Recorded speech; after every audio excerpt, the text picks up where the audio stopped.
Buenas noches, saludos cordiales, gracias por acompañarnos. Este es el programa Hora 25.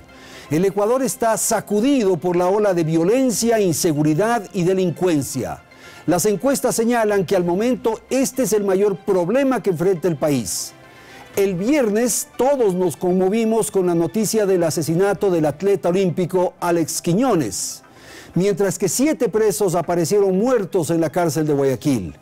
No hay día en que la prensa no informe de asaltos, robos, violaciones, crímenes, en fin. Como sabemos, el presidente de la República dispuso el estado de excepción. Las Fuerzas Armadas y la policía llevan adelante operativos en todo el territorio nacional.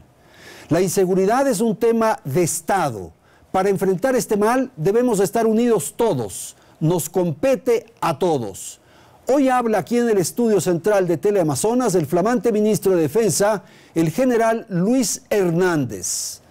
Esto va a ocurrir en el programa Hora 25. Será sin duda un espacio con un formato diferente. Una primera parte con la intervención del señor ministro y luego estarán 2 analistas para aportar con sus ideas sobre el dramático momento que vive el Ecuador.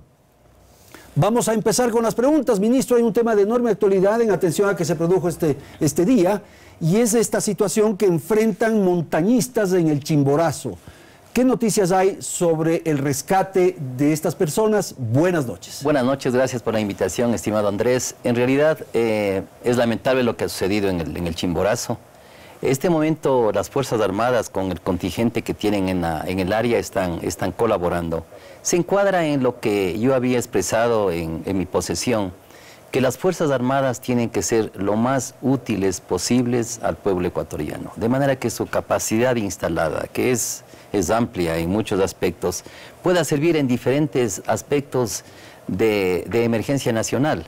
Tenemos las cuestiones de una inundación, el problema que puede causar el cambio climático y entre esos también... En cualquier circunstancia de emergencia pueden actuar y eso están haciendo ahora mismo. Exactamente, y ahí entra justamente el tema de colaborar con la policía en el tema de la delincuencia. Perfecto, vamos a ir a eso, es el tema de fondo de la entrevista, pero quiero tomar algunos temas periféricos, si cabe el término. Por ejemplo, ¿usted es partidario de esta propuesta de la alcaldesa de Guayaquil del porte de armas, ministro?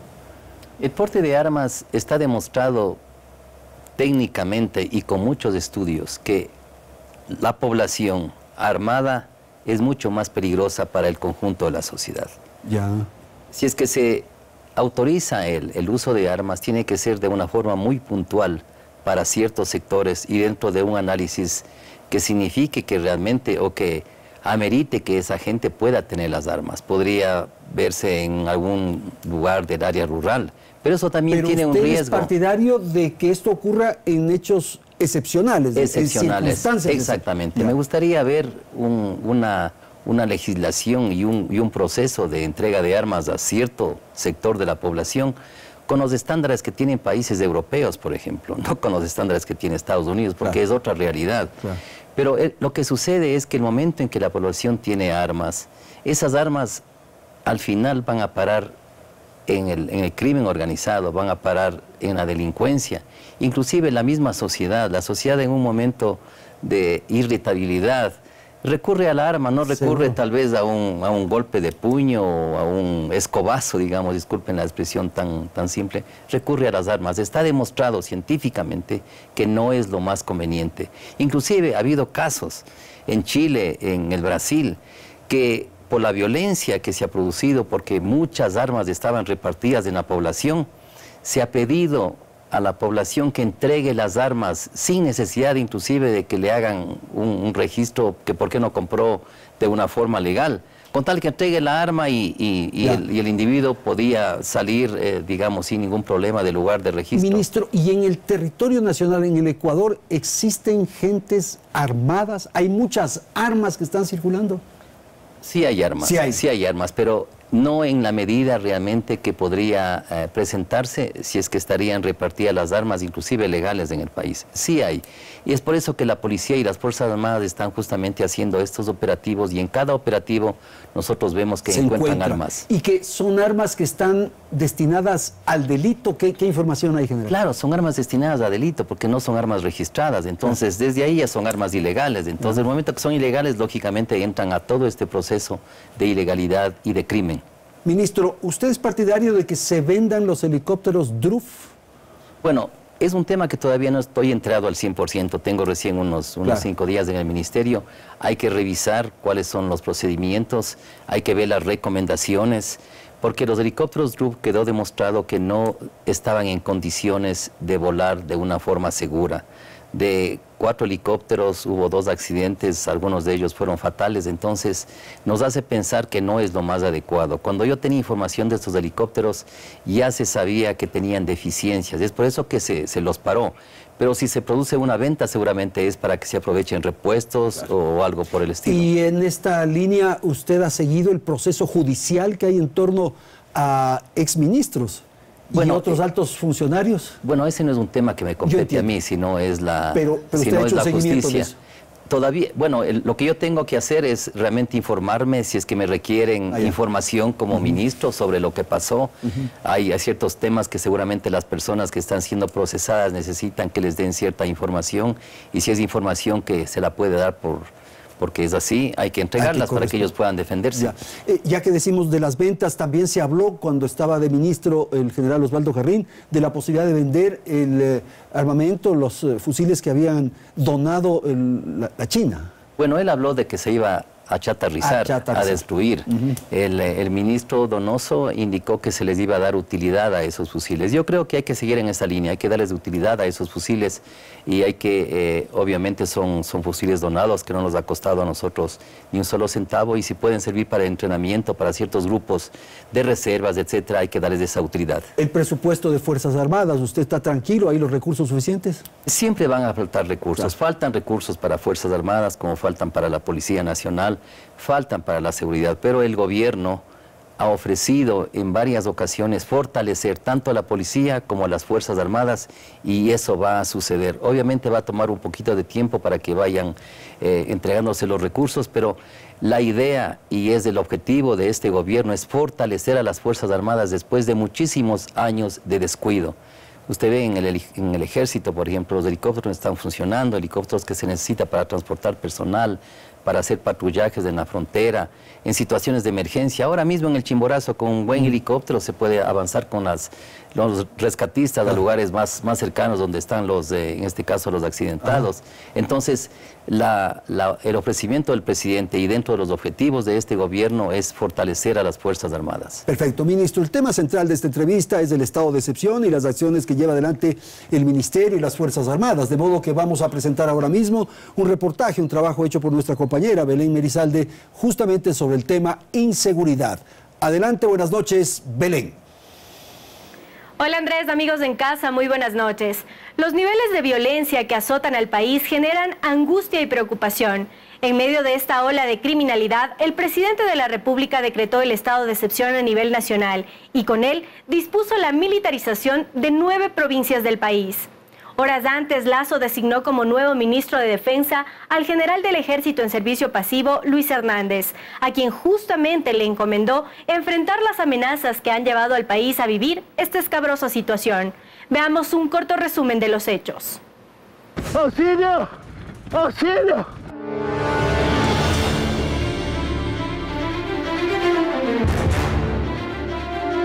Imágenes como estas se han vuelto recurrentes en los noticieros y aterran a la ciudadanía. Los asaltos, las balaceras, los cuerpos de las víctimas de la violencia en plena calle dan cuenta de que en Ecuador el crimen se ha convertido en una epidemia. Frente a estos hechos y la indignación de la ciudadanía por la aparente inoperancia de las autoridades para frenar la delincuencia que asola al país, el pasado lunes el presidente Guillermo Lasso decretó el estado de excepción por grave conmoción interna en todo el territorio nacional por el plazo de 60 días. Justo un día antes de ese anuncio, solo en la ciudad de Guayaquil se registraron 12 asesinatos, cifra que sin duda encendió las alarmas. Cobijados con el decreto 224, miembros de las Fuerzas Armadas fueron desplegados en varias calles de las ciudades más importantes de 9 provincias del país para contribuir con el trabajo de la Policía Nacional. Lazo anunció además que se creará una unidad legal para proteger a los miembros de la fuerza pública que cumplan con su deber. La ley debe intimidar al delincuente, mas no al policía. Actúen, señores integrantes de las fuerzas del orden, con la valentía que los caracteriza. Este gobierno indultará a todos aquellos que hayan sido injustamente condenados por haber cumplido con su labor. Pero la delincuencia común no es lo que más preocupa. Es el crimen organizado auspiciado por el narcotráfico lo que genera incertidumbre. ¿Cuál es entonces el accionar de las Fuerzas Armadas durante y después del estado de excepción? El presidente de la República ha dicho: actúen, señores de las fuerzas de orden. ¿Usted advierte que, por ejemplo, en Fuerzas Armadas los efectivos están inquietos de actuar o no? No, lo que dice el señor presidente es que realmente tienen el apoyo. O sea, tienen el apoyo y eso es muy importante. Cuando un comandante en jefe realmente demuestra el apoyo y demuestra su interés y su decisión de combatir el narcotráfico, la delincuencia, ese empeño, esa decisión, esa pasión, eso indudablemente ejerce un liderazgo positivo en los soldados. Es como un comandante que con energía les dice a sus miembros: cumplan la misión, actúen. No significa que no han estado cumpliendo, es una energía más que se les inyecta. Entonces ese es el afán del señor presidente de la República, y están actuando, tanto policías como militares están actuando de forma muy combinada, muy coordinada, de una manera que están produciendo resultados. El uno le apoya en lo que puede de acuerdo a la ley y el otro hace la parte que le corresponde. Por ejemplo, la policía realiza las detenciones, los militares realizan el apoyo, inclusive el apoyo de disuasión. La presencia ya es suficiente, ¿no? Y claro, eso ayuda. Entonces, yo creo que inclusive vamos aprendiendo cada momento de un estado de excepción, de apoyo y de coordinación de las dos fuerzas, se va aprendiendo. Y yo creo que lo que está pasando en este momento es realmente un buen momento en la coordinación. Ministro, es que aprenden los unos y aprenden los otros. Exactamente. El mal también estará aprendiendo y estará... Porque la sensación es que es una medida parche, ¿no es cierto? Tapamos ahorita. Se levanta esta decisión, este estado de excepción, e inmediatamente surgirá un poco el juego del gato y el ratón. No, porque también hay que considerar que si es que nosotros recuperamos armas que están en la población, si es que hacemos capturas, ya no, el crimen organizado o la delincuencia queda debilitada. Entonces, realmente no podría decir que es parche, realmente es parte de un proceso. Es parte de un proceso, porque inclusive a través de estos operativos se logra tener muchas... se logra tener inteligencia, se logra saber dónde están realmente los puntos rojos. Y eso ayuda porque después se toman acciones ya más permanentes. ¿Y hay información, con quien tiene las acciones ministro, permanentes de combate a la delincuencia, que es la policía? Y hay información, esto que usted dice, inteligencia, porque parecería que el Estado tiene unos agujeros, unos huecos en donde no tiene presencia. Es que realmente lo que sucede es que no es suficiente. Es por eso que se habla de, no es suficiente lo que tenemos en policía y en Fuerzas Armadas. Es por eso que se habla de fortalecer a las Fuerzas Armadas y a la policía. Faltan recursos. Y también hay que considerar que durante el tiempo de la pandemia, la falta de recursos y el direccionamiento de recursos a una emergencia que obvio que había que atender, también afecta a otras áreas del Estado, y entre eso también a las Fuerzas Armadas y a la policía. El ministro de Defensa anterior hizo un recorrido por Manabí y estableció que había 40 pistas de distinto orden.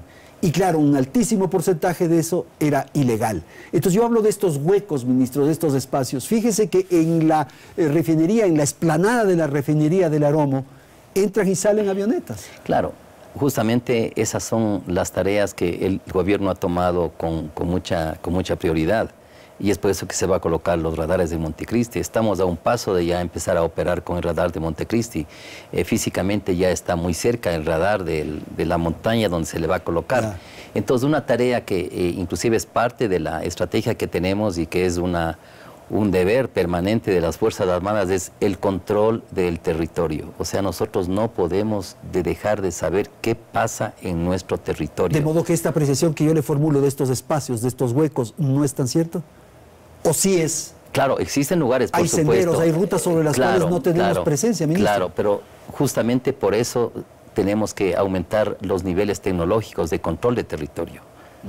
No solamente con la presencia física, porque va a ser imposible. Es como en una casa, en una casa te ponen la alarma donde realmente usted no puede ir ahí a pararse. Claro. Entonces yo creo que eso se va a hacer. Está dentro del plan de fortalecimiento de las Fuerzas Armadas la compra de equipo tecnológico justamente para esto, de manera que en pocos meses ojalá las Fuerzas Armadas tengan un mayor control del territorio, porque ahí se puede detectar a tiempo lo que está sucediendo y se puede llevar acciones de prevención más fácilmente antes que después acciones más difíciles de ejecutar. Mayor control del territorio, me parece bien, ministro, pero parecería que es una batalla perdida, porque usted plantea la necesidad de mayores recursos, de dinero, en fin. En cambio, los del crimen organizado tienen todo el dinero para llevar adelante todo eso. No hay batalla perdida. No hay batalla perdida. Ni habrá, porque el Estado tiene que prevalecer. El Estado tiene que prevalecer, el orden tiene que prevalecer, la ley tiene que prevalecer, porque esa es la tarea de un gobierno y la tarea de las Fuerzas Armadas. Es por eso que este gobierno ha tomado muy en serio el tema de la seguridad, muy en serio, desde el principio. Pero estamos a la saga, siempre el delito va adelante. No, yo creo que la iniciativa, por ejemplo, esto del estado de excepción es una iniciativa, o sea, tenemos la iniciativa, lógicamente dentro de ese marco. Pero después de toda una serie de acontecimientos, de violencia, de enfrentamientos, claro, de sicariatos, de muertos. Es que todo tiene un proceso, ¿no? Todo tiene un proceso. Entonces, dentro de ese proceso, las Fuerzas Armadas, la policía están actuando justamente el momento en que se les ordena dentro de un estado de excepción. Hay que considerar que las policías y las Fuerzas Armadas están permanentemente cumpliendo la misión, permanentemente. Y hay un momento, obviamente, se desborda ciertos niveles de delincuencia y el Estado adopta otro recurso más, que en este caso es el estado de excepción. Fíjese, se declara el estado de excepción, empiezan ustedes a operar y tal, y se conocen de otros hechos de sangre, como el que ha ocurrido el viernes con este deportista. No, o sea, no hay seguridad absoluta, ¿no? O sea, pero los niveles que el Ecuador tiene y que va alcanzando de criminalidad son preocupantes, por supuesto, pero realmente son mucho menores en algunos países de la región. Esto no significa que debe ser un consuelo. Estamos muy preocupados, por eso que es una prioridad del gobierno. Pero yo creo que las Fuerzas Armadas y la policía están actuando, están en las calles, la gente se encuentra más segura. No se puede decir que la gente no está, nuestro pueblo no está más seguro que ayer. Está más seguro que ayer cuando no salían las Fuerzas Armadas. Ahora, el peligro, ministro, es que esto se desborde, aquello que se produce en las cárceles comience ya a expresarse en las calles, hecho que ahora mismo estamos viendo, y que usted señala que los niveles de violencia no son iguales a otros países. Pero podemos llegar a ser como esos países. Yo soy optimista. Y yo creo que soy optimista porque yo conozco con qué nos estamos enfrentando y a quién nos estamos enfrentando. ¿Usted conoce eso, ministro? Claro, porque debo conocer, yo soy ministro. Claro. Y conozco las Fuerzas Armadas. Hay carteles, hay redes. No, mire, en primer lugar usted tiene un gobierno que está decidido a enfrentar la seguridad. Es lo primero, claro. Es lo primero. Si usted tiene un gobierno que está seguro de lo que hace, eso ya es una ventaja. En segundo lugar, el adecuado uso de los recursos. El gobierno está utilizando adecuadamente los recursos que tiene, en este caso Fuerzas Armadas y Policía.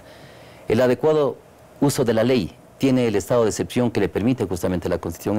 Está usando los recursos que tiene y eso obviamente produce resultados. Entonces hay que tener fe que los resultados van a venir porque se está haciendo las cosas adecuadamente. Ahora, la disputa es por territorios, ministro, si hablamos del crimen organizado, ¿verdad? Y entonces los carteles, las redes, las bandas de estos narcotraficantes están disputándose esos territorios. ¿Y eso es lo que hay que enfrentar o no? Por supuesto, o sea, por eso hablé yo al principio, el control del territorio. Pero también tiene que haber una tarea de todos. De todos, o sea, no es solamente de las Fuerzas Armadas, no es solamente del gobierno. Cuando usted tiene una Fuerza Armada, cuando usted tiene una policía, usted le da recursos, ¿no es cierto?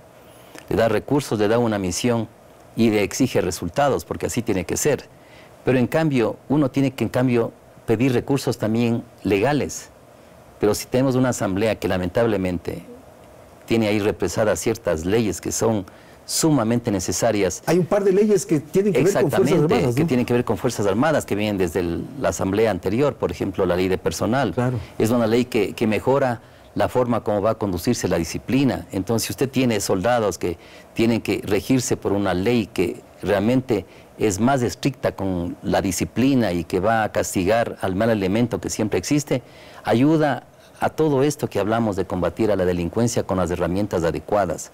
Pero si no las leyes, entonces todo tiene que estar acompañado. Y en esta idea de una lucha conjunta, la posibilidad de tener esta unidad de tarea conjunta, para repetir la expresión, ¿usted es partidario una vez que ya se elimine el estado de excepción? O sea, que Fuerzas Armadas, Policía, la función judicial, la Fiscalía, todos tengan una tarea conjunta. En Colombia, eso tengo que investigarlo, me parece que en Colombia existe una unidad conjunta. Entonces tiene una unidad del Ejército, tiene una unidad de la Policía y tiene la Fiscalía.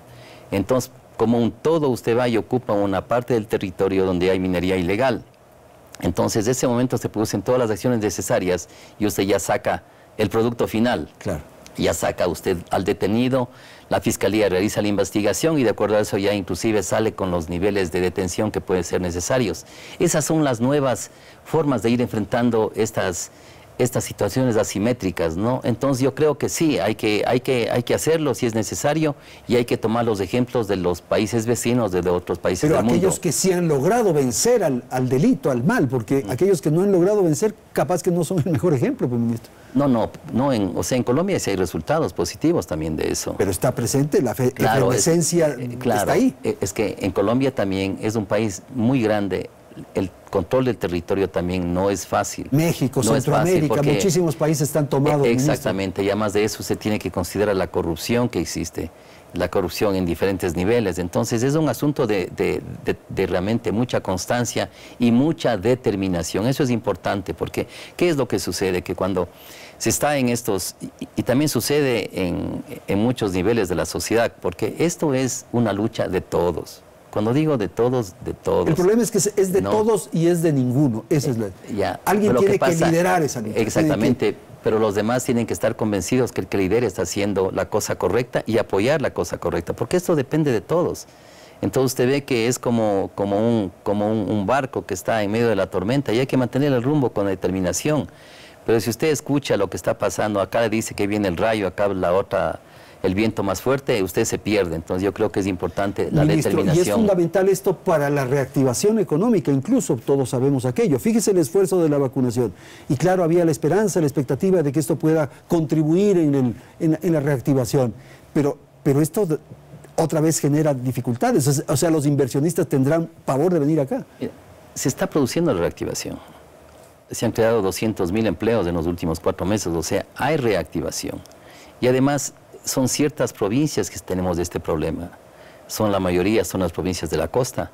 Usted ve que aquí la emergencia es nacional, pero existe énfasis en ciertas provincias. Entonces el resto del territorio, más de la mitad del territorio está en condiciones aceptables de seguridad, no óptimas, porque quisiéramos que sean óptimas, pero claro, están en condiciones aceptables y la inversión, comparando con la región, la inversión viene. Ministro, ¿hay inteligencia, información de lo que está ocurriendo con bandas que eventualmente están aquí, con estos carteles de narcotráfico que están aquí? ¿Y hay también información sobre el surgimiento de grupos subversivos, de grupos guerrilleros, guerrilla urbana? ¿Se tiene información?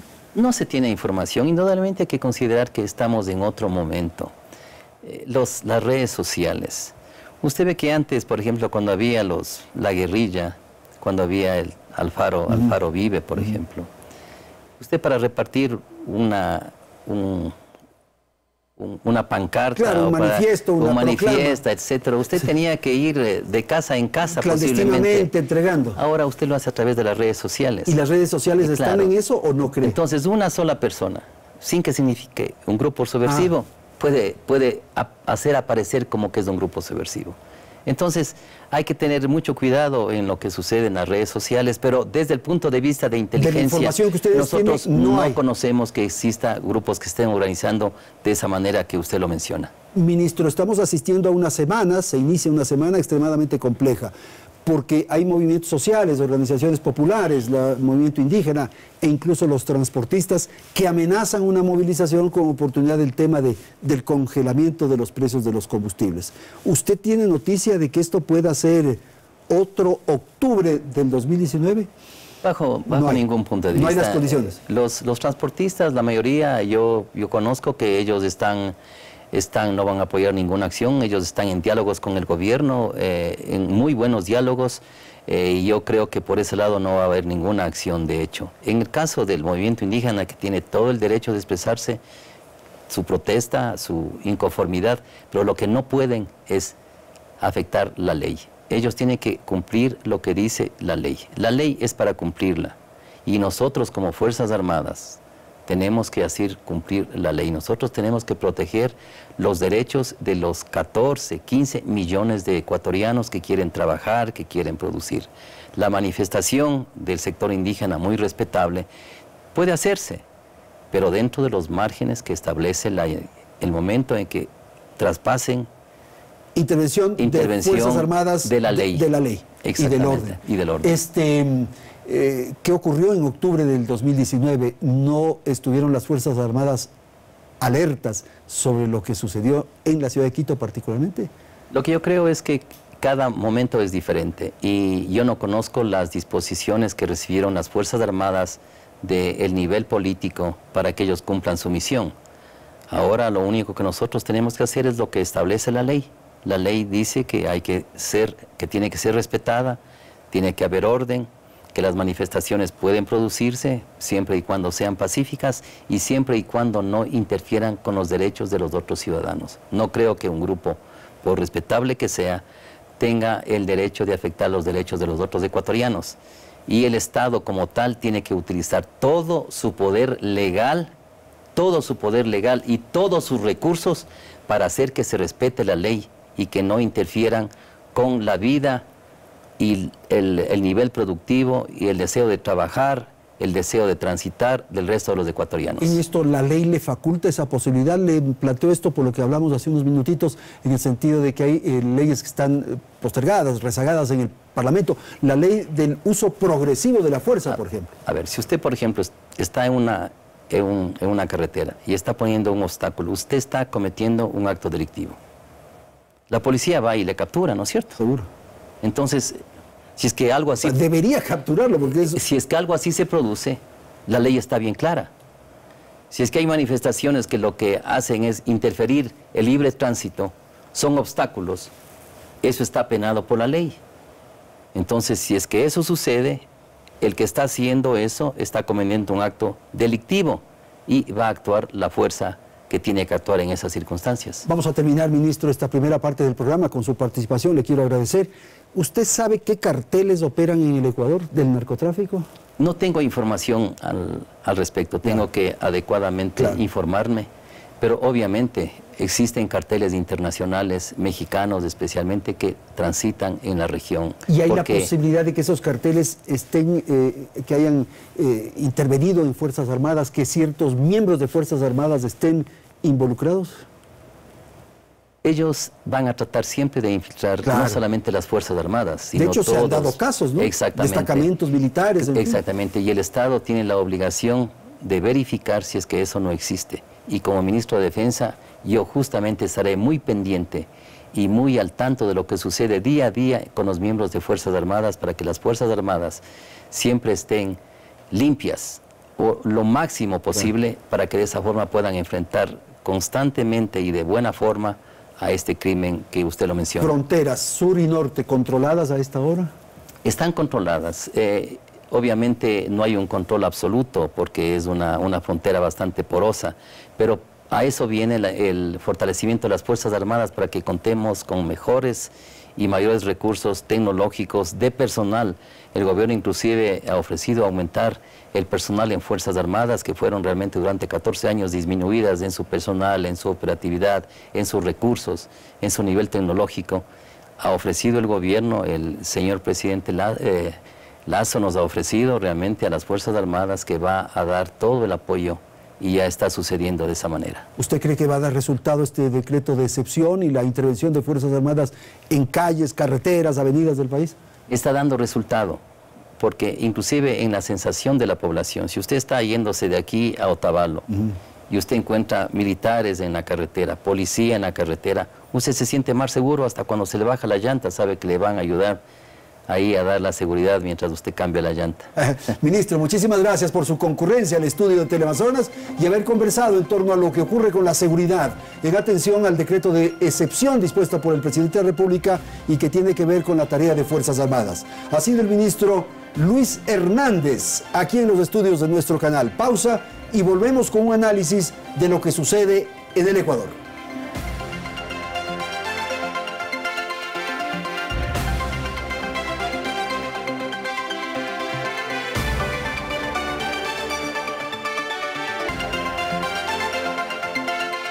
Seguimos en Hora 25 y esta vez, como lo habíamos anunciado, presentamos un panel, un intercambio de ideas, comentarios, en fin, análisis en torno al tema de la violencia y de la inseguridad.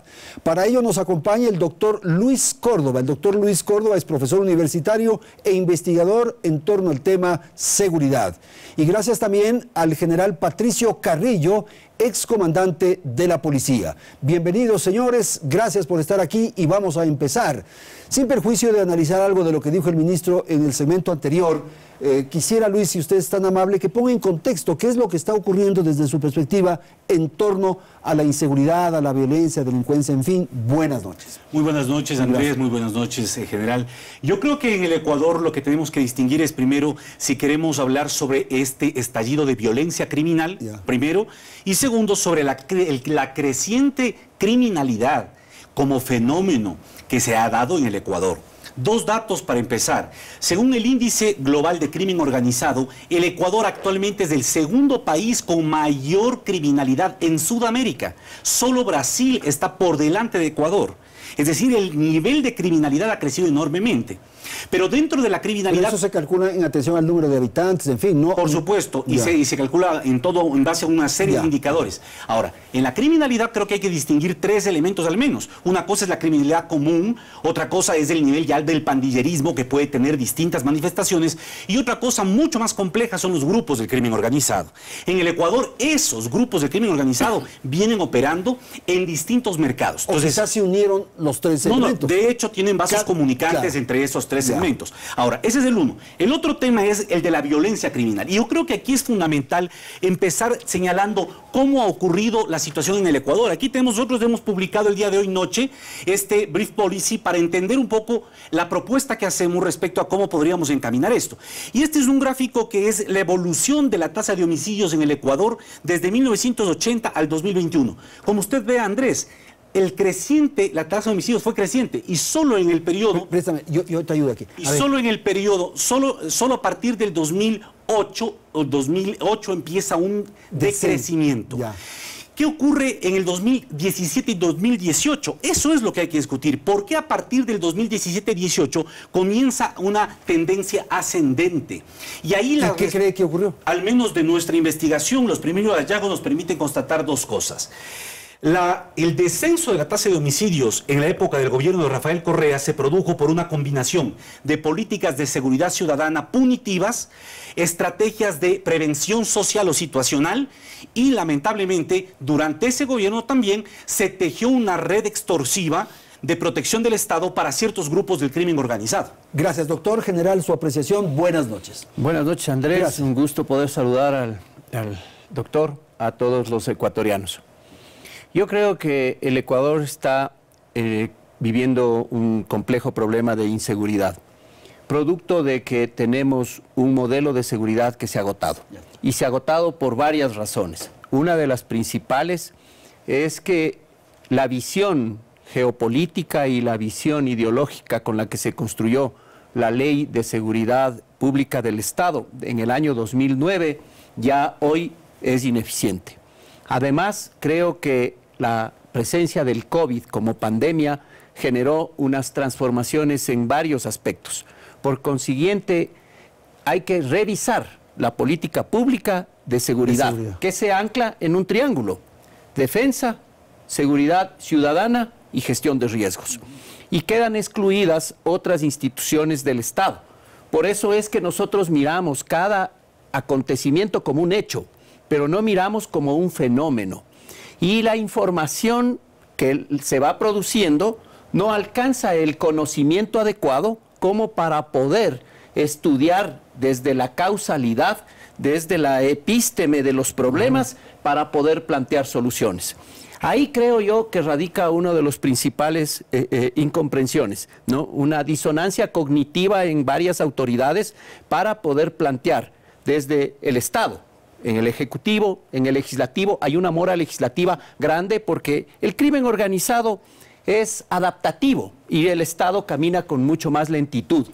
Es mucho más flexible, mientras tanto nosotros bajo el principio de legalidad tenemos que ir acomodando la norma y el legislativo siempre tiene un amor en ese sentido, pero fundamentalmente considero que es importante la participación de la Administración de Justicia, porque si no reducimos los niveles de impunidad, todos los esfuerzos que hagamos desde el otro lado, desde el Ejecutivo, desde el Gobierno, desde la parte seccional, van a ser insuficientes. Y usted le escuchó al ministro hace unos minutos. Usted advierte que están en el mismo problema, en el mismo error.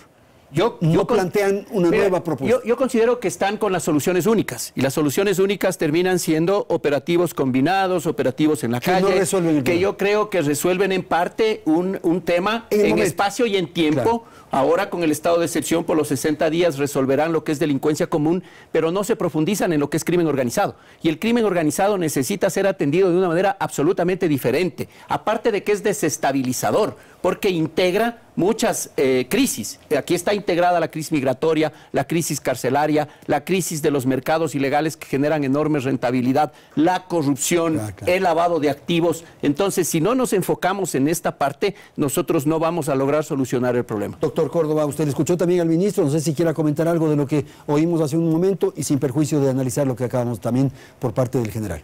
Por supuesto, yo creo que en algunas declaraciones me parece que del señor ministro hay alguna ingenuidad, porque como lo ha manifestado acá el general, el crimen organizado no va a contenerse porque los militares saliendo a las calles retoman armas o detienen a ciertas personas.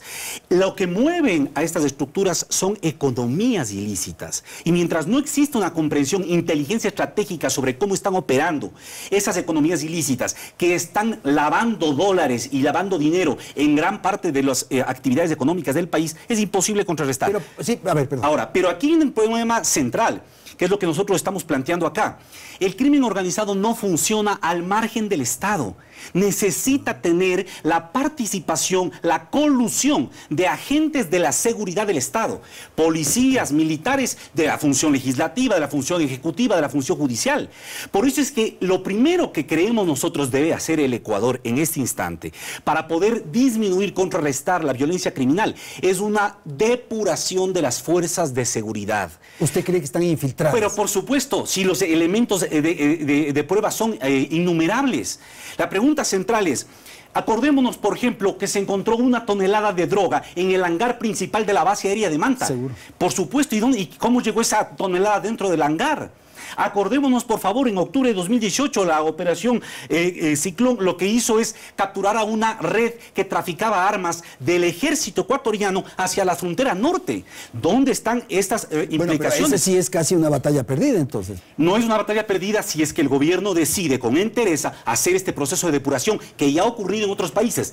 En Europa, este enfrentamiento y la necesaria depuración de las fuerzas de seguridad dio resultados positivos, porque el momento que tú logras identificar, mapear a esta zona gris de criminalidad dentro de las fuerzas de seguridad, pues puedes realmente hacer actividades de contrainteligencia efectivas. ¿Usted advierte que en la policía también hay esta infiltración, general? Mire, yo creo que el problema de la corrupción es un problema serio en el Ecuador y les corresponde a las instituciones minimizarlo al máximo. Pero efectivamente hay mucha evidencia y hay mucha narrativa, mucho relato, mucho estudio que indica que el crimen organizado no trabaja sino paralelo con el Estado. Está interactuando con el Estado, indiscutible. Pero no solamente en las instituciones de control. ¿Qué pasa en el legislativo cuando las decisiones y la naturaleza de la ley debilitan la institucionalidad? Ahí hay un principal error. ¿Qué pasará en los partidos políticos? ¿Qué mire, en... o sea, el ciudadano yo creo que es ingenuo porque muchas veces deja pasar estas normas y al final el impacto es a todo el colectivo. Es lo que estamos viviendo ahora. Tenemos un COESCOP que debilitó las instituciones de control, sobre todo no sé qué. el Código Orgánico de las Entidades de Seguridad Ciudadana, que debilitó la Policía Nacional, especialmente en el tema disciplinario y para el control. Qué difícil ahora es sacar a un policía indisciplinado, porque hay muchos mecanismos garantistas que evitan que eso suceda. Y eso sucede en todas las instituciones de control. Pero ¿dónde está el origen y la naturaleza del problema? Que es a donde hay que ir para corregirlo. Ok, tengo que ir a una pausa, vamos a la publicidad, enseguida volvemos para la segunda parte de este diálogo.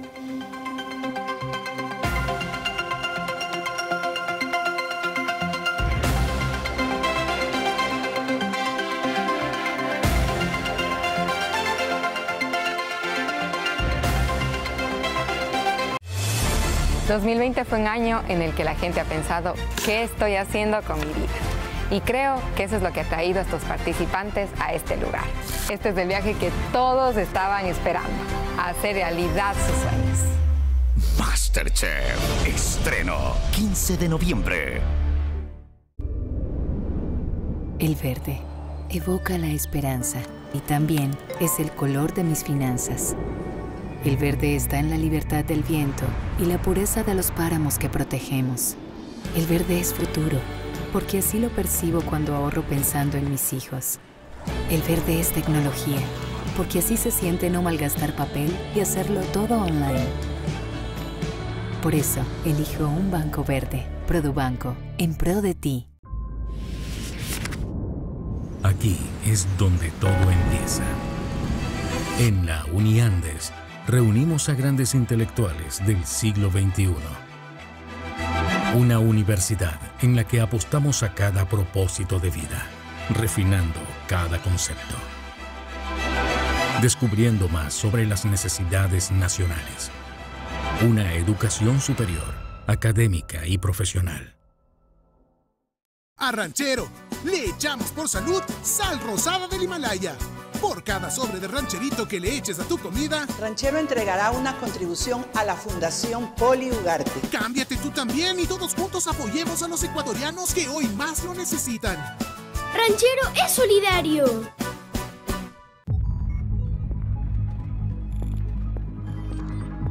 Innovar no es solo una meta. Para nosotros es parte del camino, donde la transformación digital es clave para seguir avanzando. Por eso acompañamos a las empresas en todos sus procesos, dotándolas de tecnología, ayudando a que cumplan sus objetivos de forma digitalizada y segura. Porque no hay reto imposible con el respaldo adecuado. Y en .NET creemos que las conexiones y las personas pueden cambiar al mundo. .NET, tecnología del mañana hoy. Todos somos de algún lado. Tú eres del esfuerzo por los tuyos, del hogar para empezar nuevos sueños, del auto que te lleva a vivir grandes momentos. Detrás de cada persona hay una historia, eso que lo ha llevado a ser quien es hoy. Por eso celebramos nuestro origen y el de cada uno de nuestros clientes. Estamos juntos desde el inicio, creciendo contigo. Banco del Austro, nos renovamos por ti. Miércoles 3 de noviembre. Así yo sea artista, famosa, lo que sea, yo voy a seguir trabajando en mi plaza. Ella es una mujer decidida a llegar lejos y nada la podrá detener. Irene Romero. Con mucho gusto, Joaquín Herrera. Solo su corazón. Porque se enamoró de un hombre bueno. Aquí me tiene. ¿Y este bandido de dónde lo sacaron? ¿Se casaría conmigo? Amar y vivir. Estreno. Miércoles 3 de noviembre, 7 de la noche. Teleamazonas.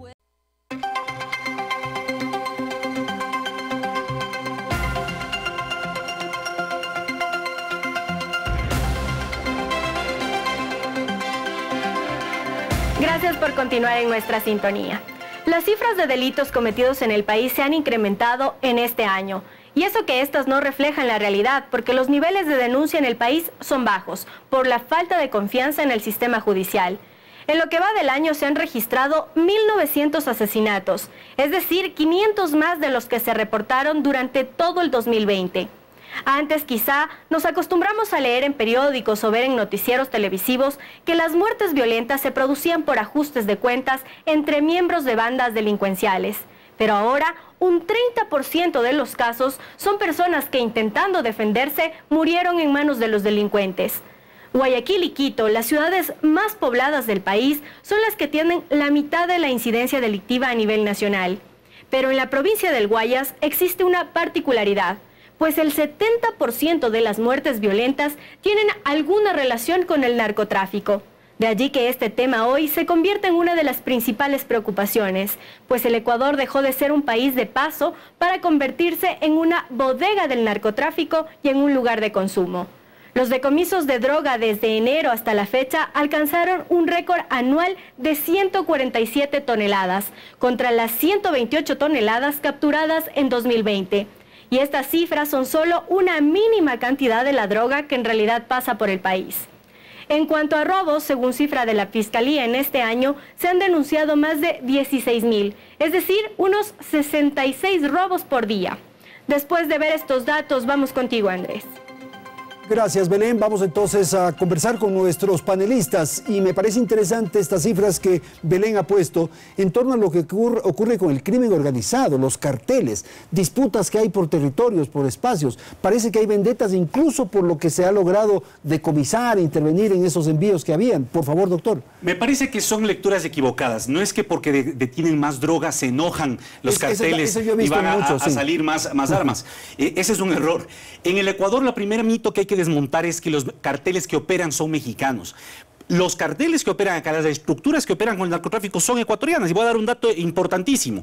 En junio del 2016, al ministro del Interior de aquel entonces, la DEA le condecoró en Washington por haber capturado la mayor cantidad de droga en abril del 2016. 10 meses después, la policía colombiana detuvo en territorio colombiano a alias Gerald, que los colombianos le conocían como el Pablo Escobar ecuatoriano, el mayor narcotraficante del Ecuador. Es decir, ¿cómo es que en el periodo en donde se rompieron récords de detención y de captura de toneladas de droga, le detienen y aparece la historia de que ha habido alguien que estaba traficando más droga que toda la capturada?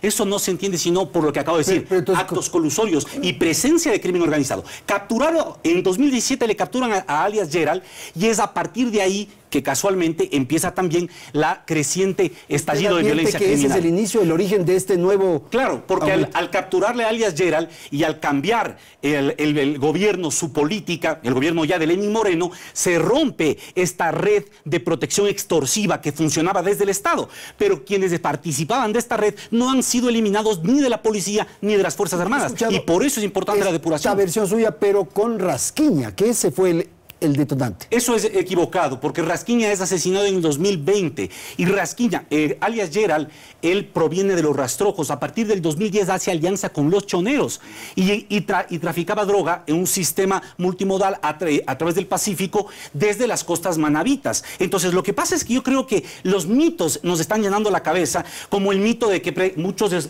plantean que cuando había la base de Manta no había aquí muertes y crímenes. Por favor, si aquí he mostrado en el gráfico que en la base de Manta es el periodo donde mayor muertes había en el Ecuador. Por lo tanto, no tiene nada que ver los elementos con los que se construyen los discursos desde el Estado con lo que está realmente ocurriendo. Y esta falta de inteligencia estratégica está tomando mucho precio al país. General, su apreciación de lo que acabamos de escuchar, si es tan amable. Mire, la inteligencia es una capacidad estratégica del Estado y es una capacidad estratégica de las instituciones.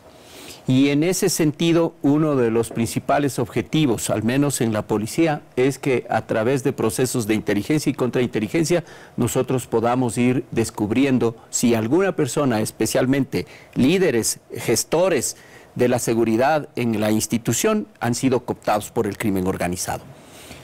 Pero estoy de acuerdo que hay que desmentir algunos mitos que existen alrededor. Uno de los principales es que son negocios que giran alrededor solamente del narcotráfico. Son redarquias, son redes ahora policéntricas, son negocios criminales de enorme rentabilidad, que es lo que hace recrudecer la violencia, porque atrás hay especialidad en hacer dinero fácil, y con esa economía criminal buscan poder político por sobre todas las cosas, incluso poder político. ¿Y qué sucede cuando vienen procesos electorales, como por ejemplo el que va a venir en el 2023, para alcaldías, para municipios en las fronteras, para municipios en la costa ecuatoriana? Justamente a en donde hoy se ha recrudecido la violencia, porque ese tejido social está afectado por varias situaciones. Por eso es fundamental el conocimiento para los tomadores de decisiones, no solamente la información, ni la información procesada como inteligencia, el conocimiento que puedan tener sobre la causalidad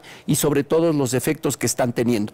Las personas que están perdiendo la vida hoy en los centros penitenciarios son personas que tienen en promedio de edad 23, 25 años, es decir, nacieron a finales del 90 a inicios del 2000. Al 2005 debían haber sido escolarizados.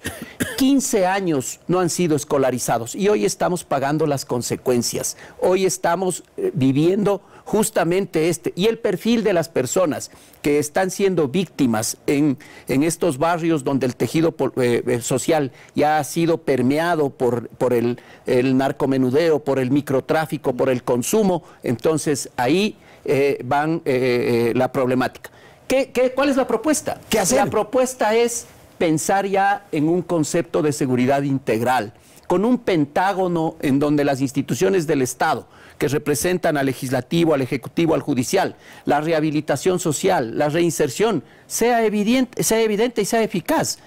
Pongo el ejemplo. La policía actúa siempre en tres tiempos. Eso resuelve lo de las cárceles, general. Resuelve a mediano y largo plazo. ¿No se resuelve así? Sí, resuelve a mediano y largo plazo. Y a veces eso no es rentable electoralmente. Pero hay que trabajarlo. Si no trabajamos en la prevención desde hoy, seguiremos nosotros viviendo estos episodios de violencia y será una sensación interminable de inseguridad permanente. Doctor, por favor. Yo creo que lo fundamental es empezar reconociendo que el problema está casa adentro.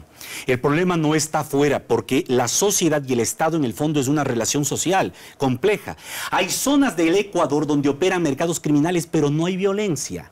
Pensemos, por ejemplo, en algunas zonas del propio litoral ecuatoriano. ¿Por qué creer que hay una relación directa entre criminalidad y violencia? Es que no hay violencia porque no hay Estado en esos lugares. Exactamente. Y el ejemplo más claro que me permiten dar es el de Big Money. ¿Dónde funcionaba Big Money? En Quevedo. Mientras funcionaba Big Money, ahí no había violencia. ¿Y dónde funcionaba? Según las investigaciones y los informes de la propia policía. Funcionaba en el club de la policía. Desde ahí, más de 98 miembros de la policía estaban involucrados también dándole dinero al señor. Y cuando ocurre y se destapa esto públicamente, todo el mundo desaparece. Entonces sí se dan cuenta la necesidad de la depuración. ¿Qué debemos hacer? Yo he planteado aquí algunas ideas que me parece fundamental. Primero, desmilitarizar la dirección del mando central del Centro de Inteligencia Estratégica del Estado. ¿Por qué? Porque los subsistemas de inteligencia militar y policial son esos subsistemas y necesita haber una instancia de control civil para producirlos. Es necesario hacer una auditoría administrativa en las unidades de asuntos internos de la policía y de las Fuerzas Armadas para saber cómo se están llevando a cabo los procesos de investigación de los propios miembros y obviamente fortalecer a la Fiscalía para poder articular mecanismos de mayor control y vigilancia. Pero claro, ahorita hay un punto clave y esto termino. Sí. El legislativo, la Asamblea Nacional tiene en sus manos proyectos de ley que pueden tener un impacto importante o pueden reproducir la lógica de lo que está ocurriendo. Y ahí hay que poner ojo. Pero Luis, el problema es que si esas instituciones no son confiables y están infiltradas, estas iniciativas suyas no se van a lograr. Es que las instituciones permanecen. Los seres humanos que están funcionando, operando, que hacen que las instituciones funcionen, son los que tienen que ir modificándose. ¿Pero quién tiene que limpiar eso? Para eso está el gobierno, para eso tenemos al nuevo ministro y para eso hay un frente político y de seguridad en el gobierno que tiene que impulsar esto. Porque obviamente, si ya pensamos que desde el gobierno también están en el mismo baile, es evidente que no hay solución. Al escucharle al panelista se me viene a la mente a mí el tema ISPOL. Pensar que en el ISPOL hubo un par de abusivos, oficiales de policía, ambiciosos que se robaron, es ingenuo. Pensar que el crimen organizado ha cooptado únicamente a la policía o a las Fuerzas Armadas es ingenuo. ¿Qué pasa en el resto de instituciones? Y cambiando la cabeza del centro de inteligencia no vamos a solucionar, porque esto no es cuestión de fichas, es cuestión de movimientos. No son las personas, son los procesos los que tenemos que controlar y son los procesos los que tenemos que mejorarlos para evitar justamente la penetración del crimen organizado y fundamentalmente garantizar un Estado de Derecho. Señores, muchísimas gracias por la concurrencia de ustedes de esta noche. Quiero agradecer a Luis Córdoba y al general Carrillo que ha estado esta noche con nosotros. Gracias al ministro de Defensa que estuvo al principio del programa. Felicidades. Hasta la próxima semana. presentó Hora 25 con el auspicio de